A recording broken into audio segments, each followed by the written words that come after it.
Mafia, are you ready?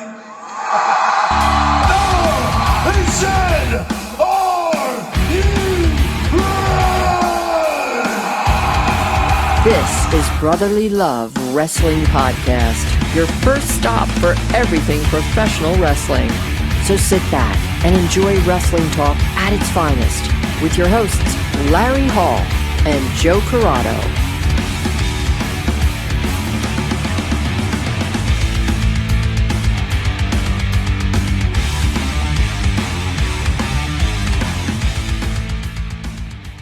Brotherly Love Wrestling presents The Essential.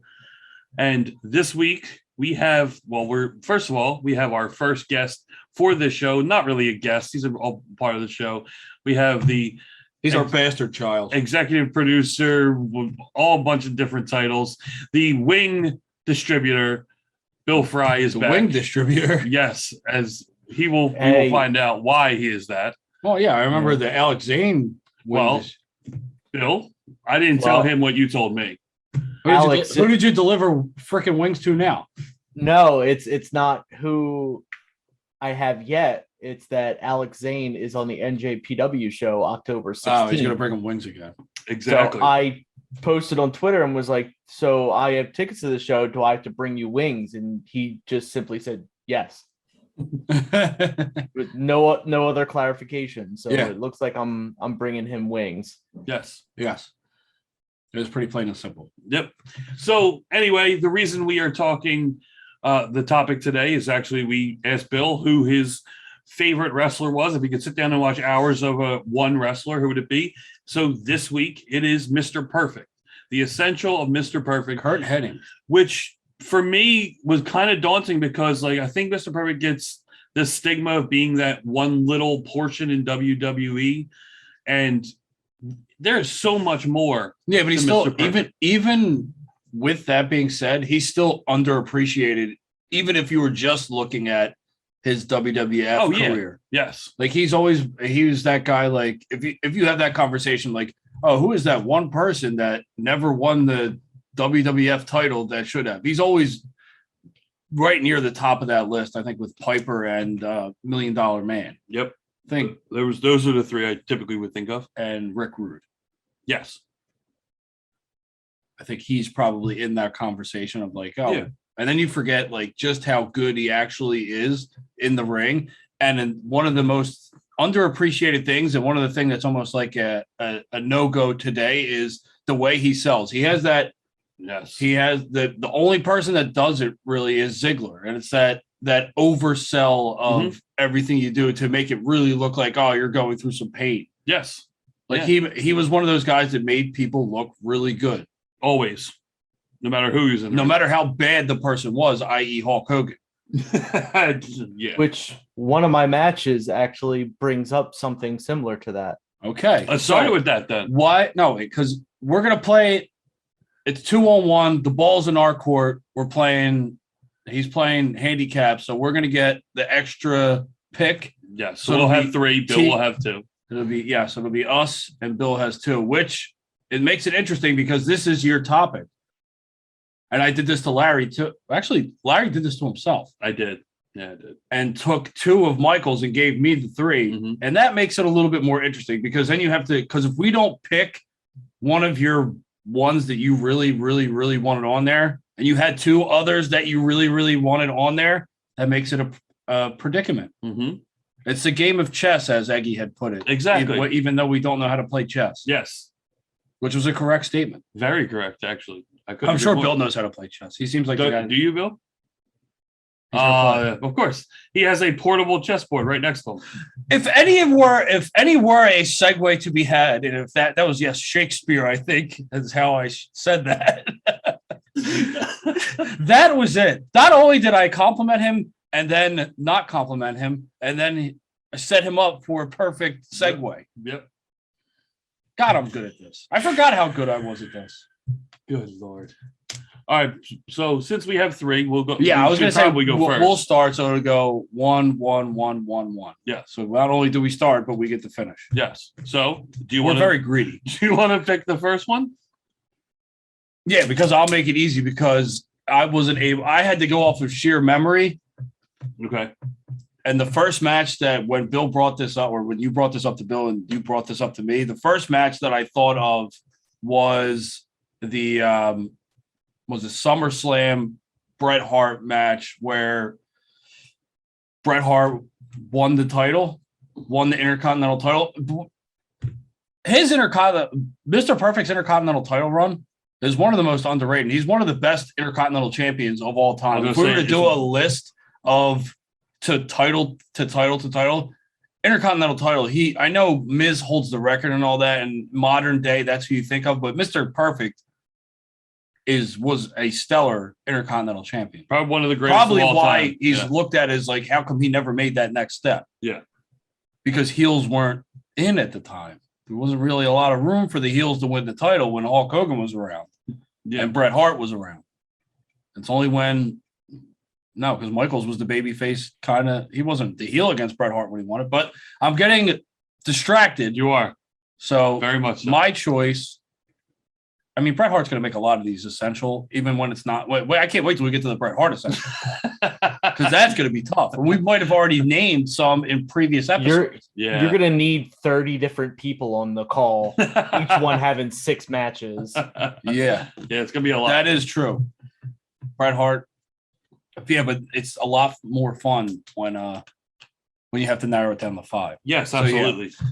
I'm going to go with the gimme because, I mean, I had another couple, but I think I'm going to start it off with the most essential match in my view. Okay. I think their chemistry was amazing. Yes. So 91 SummerSlam. Yep. Yes. Okay. All right, Bill. What do you got?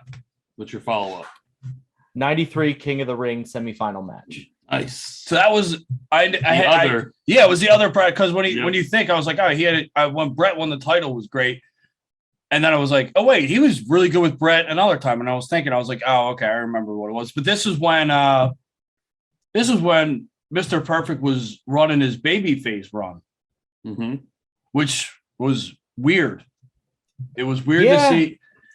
It was nice. It was, but it was also, let's be honest, that run Bret had in that King of the Ring tournament was just astronomical.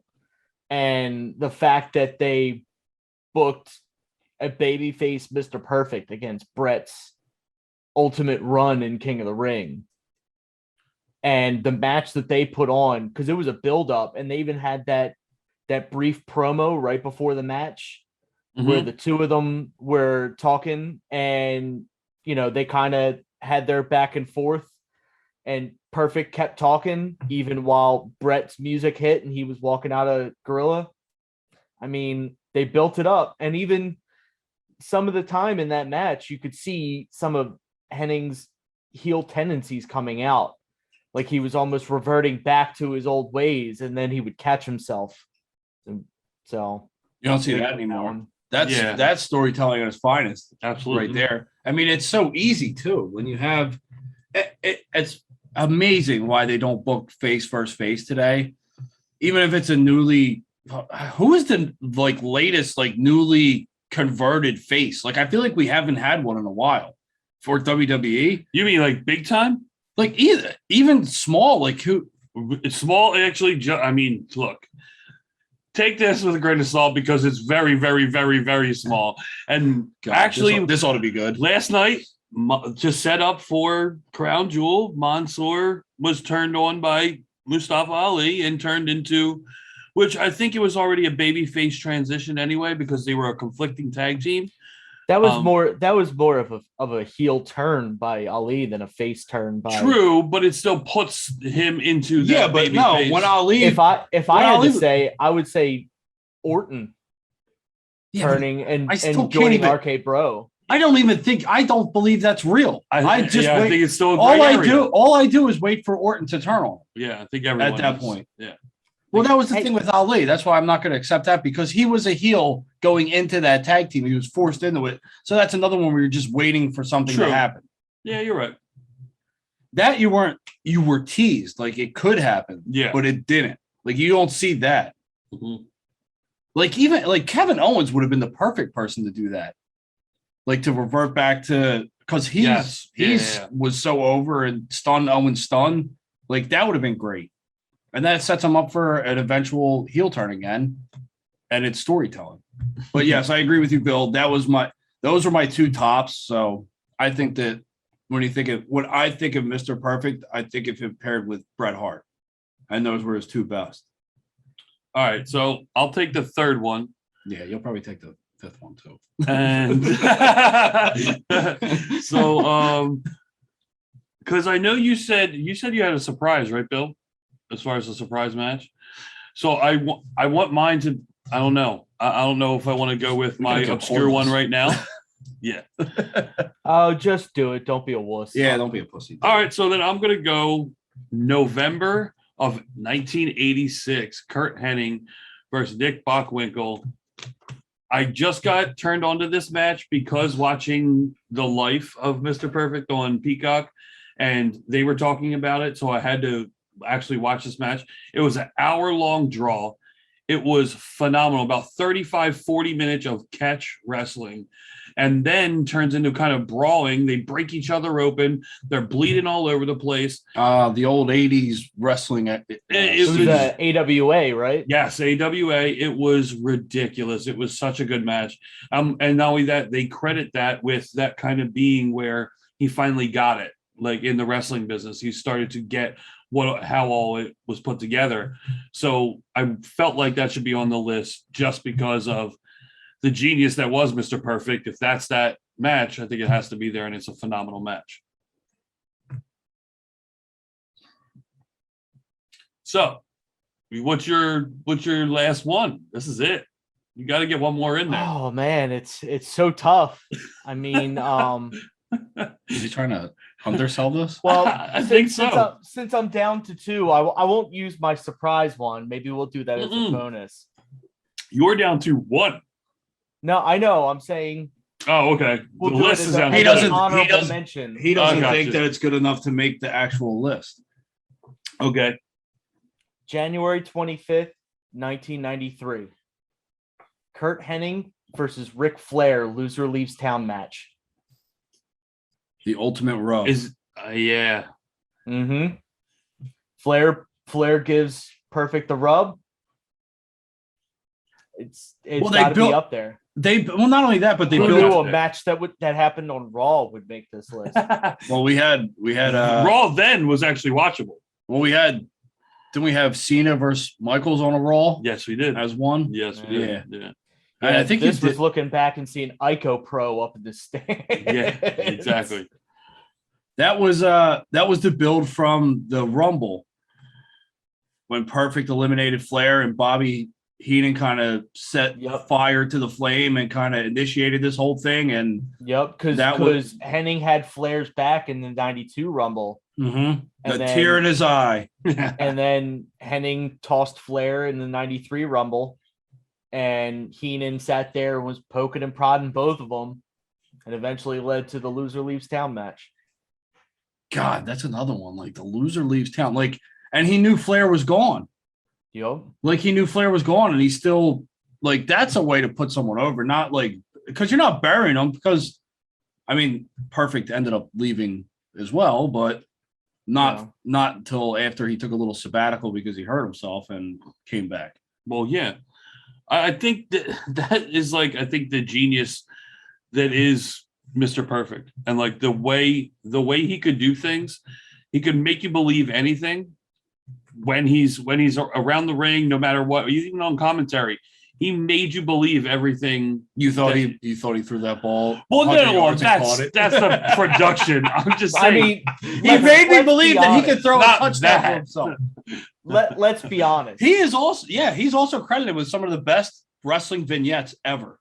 Yeah, and that's the thing is that if you're gonna have a essential Mr. Perfect, you gotta at least mention the vignettes, and you have to mention the fact that he never once missed that bubblegum spit slap or the tail throw behind the back. Oh, look, wait, not only that, and the pencil flip. When he would do the pencil flip and point and say absolutely perfect every time with McMahon, he would just throw it up and catch it. Like It's ridiculous. Yeah, don't make him like him no more. Mm-mm. It would have been amazing if Curtis Axel would have came in and been like Mr. Perfect. He did. I mean, you look at those third generation stars that they get in, and they, for some reason, never seem to get them. Does Bret Hart have a kid? Can we Breaker. Yo, he looks like Rick and talks like Scott. Yes, it's ridiculous. He's the perfect fucking combination of the Steiner brothers. I legitimately expected him to like go Steiner math on Ciampa. Like, oh my god, no!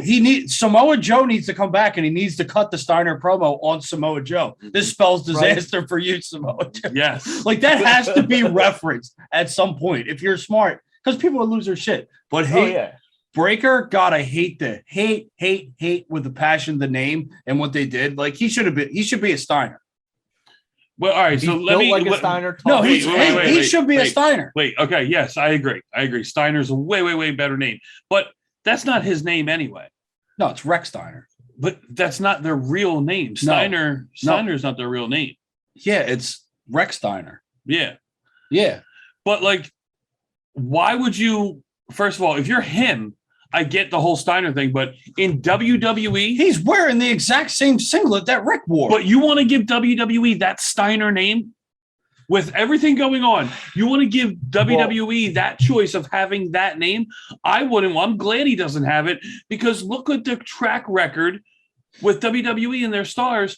I'm glad he doesn't have that name, because then but I don't if he leaves, Steiner is available and he could just be Steiner. Think he gets as high as he could without that name, though, even in WWE. I think he gets over more even in WWE with the Steiner name. Like, I think he needs that to hit the peak of where he could hit. Like, because I think his ceiling's high. I can see it happening is if Scott signs and manages him. I don't know. Yeah, I don't know either. I don't know. I think he needs a name, but I do think that potential, he's got probably in NXT, probably the highest potential. Mm-hmm. Him and whoever Parker, I forget what his new name is, Parker Bordeaux, but they just debuted him at the end of last week, and I can't remember what his name is now.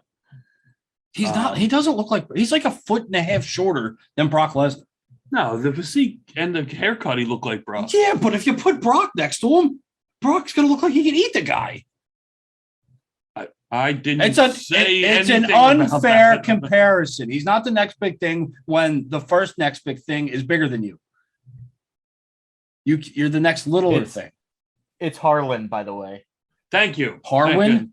No, Harland. Harland? H-A-R-L-A-N-D. That he's just got one name? Yes. Was he Seal? McLovin, what kind of stupid fucking name is that? He actually had two names, and then they cut that name down before he even debuted. God, they are obsessed with that shit. They're so bad. Right, wait. They're so bad. Can we go back to the last of the list, considering we've veered severely to the right? It's basically turned into a normal episode. Exactly. No. Well, yeah. But... Yeah, it has. So go ahead. Your last match. The last one. The Essential. Which is probably the Mr. Irrelevant on this list, is him versus Tito Santana at Saturday Night Main Event in 1990, which I had to go back and watch. I forgot about that one. I had to go back and watch, and then remembering Tito Santana was so fucking over. And that was the thing, the styles between him and Santana going at it. That makes it so easy for him, though, when Santana's that over with that crowd. It was such a good match, and one that obviously being so young when it happened, I'm not going to go to that right away. Like, I'm going to the ones we said, both Brett's still Flair. Very young at that time, but it was memorable because I've probably watched it 3 or 4 or 5 times. Yeah. But I mean, as far as match quality, I think it belongs on this list. And you talk about one of the top wrestlers all time in Santana. Saturday Night Main Event, I think it's probably a really good one to go out on. Main Event too. Saturday Night Main Event was great. Remember the attempt they brought it back? Yeah, it didn't work. Oh man, they could do it. They couldn't do it. Nah. They There was don't a have- part of you that was about to say they could do The it. closest No. they're getting right now to anything like that is AEW doing Dynamite on Saturday. Yeah. Yeah. You're right. Yeah, absolutely. But not to that level, though. Still, I mean, it's just a wrestling show. Hey, Nothing we crossing still- into mainstream I'm yet. still waiting for Cyber Tuesday to come back I want Velocity to come back. or Sunday Night Heat Yeah, one of those. two. I would like Sunday Night Heat. I would like that throwback. or I wouldn't an mind empty that. arena match during the Super Bowl. Yeah, halftime Heat. Bring back halftime Heat Wasn't that The Rock and and Rockin' Mick. Mankind? Yeah, Yup. that was the best. But because you were like, I oh, can't wait. there's a shitty halftime show. I get to watch wrestling for 30 minutes. Here. It's the greatest. Well, I have a dilemma to bring up for what I'm looking forward to, a wrestler. Okay. And now that we have a second opinion, Okay. when we do the Essential Mick Foley, Okay. you know where this is I going. know where you're going. Because Yeah. you got Foley, Mankind, Cactus Jack, Dude Love. Yes. Now you run into, if you have to pick 5 from fucking 3 people of the same person, you know how hard that list is going to be? Because you like Mankind, I like Cactus Jack. I don't know Yeah. if Dude Love had a great match, but he might have won. I mean, they won the tag titles. That had to be a pretty good match, him and Austin.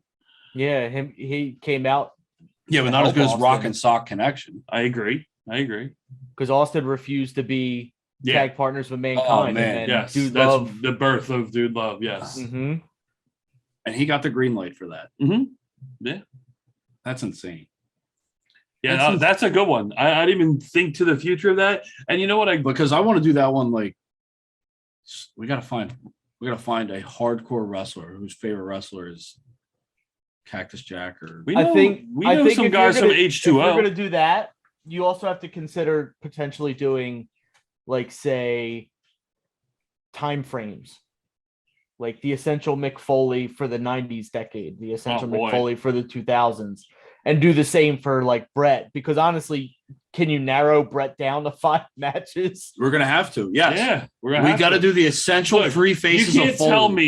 tell me that the first one we did, Shawn Michaels, the 5 matches, we couldn't do 10 to 15 more with that. So, like, yeah, of course, it's a part of the show. You're gonna have to narrow it down to those 5 as much as you hate it.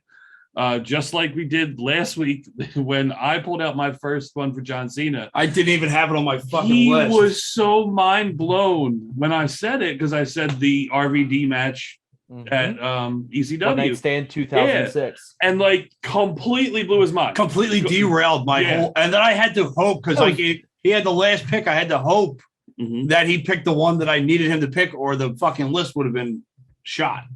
Oh, that was an incredible match. Mm-hmm. Oh yeah, by far.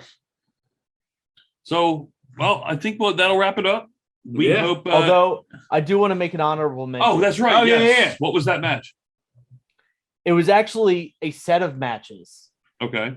in the 93 King of the Ring build-up, because a lot of people talk about Brett's, unbelievable run Mm-hmm. through the 93 King of the Ring, which includes the match with Mr. Perfect.